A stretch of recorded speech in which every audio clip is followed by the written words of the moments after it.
Thomas Keller is a famed Napa Valley chef and restaurant owner and the author of the recent New York Times bestseller, Hoc At Home. From April 8th to the 11th, he'll take part in California's Pebble Beach Food and Wine Festival. But he's right here with us in New York, and he's cooking a specialty of the region, garlic. Good morning. Good morning, Harry. Good to see you. Always a pleasure to see you. It's fantastic. And, you know, it's a wonderful time of year because it's springtime. Right. And great things in the springtime. Certainly one of those is green garlic, which is the garlic when it's young. It looks like a green onion almost. Yeah, like or a leek. Yeah, it looks a lot like a leek. Huh. What we've done is we've just quartered them or halved them, and we've just drizzle them with a little bit of oil, salt, put them in the oven and roasted them off until they get tender. Wow. We're going to make a vinaigrette out of that. But before we get started, yes, please. I want to show you a quick trick on asparagus, because asparagus is another one of those vegetables. No, it's springtime. It starts popping up all over the place. It's just extraordinary. Yeah.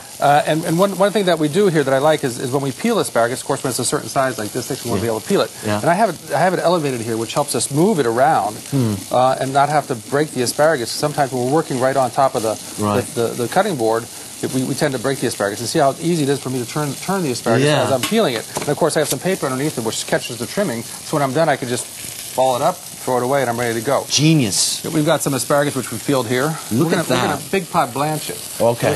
We have a lot of salt in here. Almost tastes like a lot of salt in the water to really get it boiling well, right? And also salt elevates the temperature, so it helps cook it faster. We're just going to drop it in there. And the idea of big pot blanching is to have enough water at a rapid boil so that when you add your vegetables, it doesn't stop boiling. Ah, very good. That's the trick to that. How long would you leave that in there? Well, of course, it depends on the size of the asparagus. This is going to take about 4 or 5 minutes. Okay, all right. So we have our green garlic here, which we've chopped up. We're going to add a little bit of extra virgin olive oil to that. Yep. This comes from the Salinas Valley, which of course is where Pebble Beach is, and we're celebrating, as you said, the Pebble Beach food and wine here. It sounds like a great place to have a festival like that. 70 chefs are going to be there this year, and over 250 wineries are there as well. Do you mind? No. So that's really basically it. It's really simple. We like to let that sit. You know, it's going to sit for several hours, or overnight. It's even better. We're sautéing off some skirt steak here. I love skirt steak. Yeah, it's a wonderful thing. It comes from the diaphragm of the animal. Right. And it just takes a couple minutes. We've got about 4 or 5 minutes on this. Yeah. Would you score that ahead of time? You don't. Need to. You don't need. Right. You can see this. You see how. This is sort of the grain of the meat. Yeah. Exactly goes. Yeah. It's very tender, and of course extremely flavorful because it has what we all love. A little fat. Yeah. A little fat. Yeah. And it doesn't take very long. Did you do anything to these ahead of time? Did you put them in salt and pepper? Little salt and pepper. It's just very simple. It's not. We can do these. We've pan sautéed. These are pan roasted them. Right. But certainly outside on the grill in the summertime works really well. It works really well. So. Okay. And then.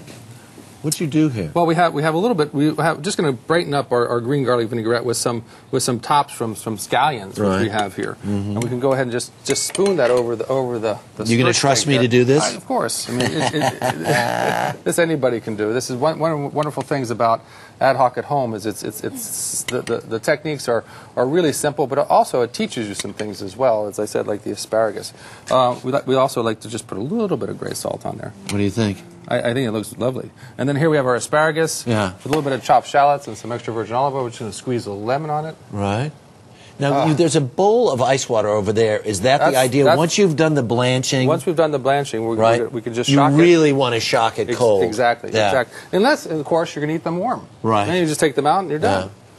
So we've blanched them. It just goes right in the ice water to shock them. And okay, so we have all of these beautiful things here. We've got some cucumbers here, which I just adore. We slice them thinly and just toss them with a little bit of sugar, a little bit of salt, and then marinate them extra virgin olive oil with a little bit of chili flakes. Right. So it's a great thing. You could add that to a salad. It's a garnish for. I mean, it can even be used for wonderful roasted or grilled fish on top. I mean, it's just wonderful thing. Could you imagine that on just a little piece of, even just a piece of salmon? Yeah, no, I mean, cucumber and salmon. It's exactly perfect combination. And what is this here? And of course, what's summer without ice cream sandwiches? So we have wonderful chocolate chip cookies with chocolate chip and mint ice cream. I'm sorry, but I'm sorry. Only Thomas Keller is going to make ice cream sandwiches that look like this. They're almost Well, too you pretty could to do touch. that. As you were working hard, the first thing I noticed, and I said, Maggie, are those ice cream sandwiches? They are gorgeous. Why do you think I'm standing here? Thank you, Chef. We're going to push everybody to the website. You can find these recipes on our website at earlyshow.cbsnews.com. A lot happens early on The Early Show, weekday mornings on CBS.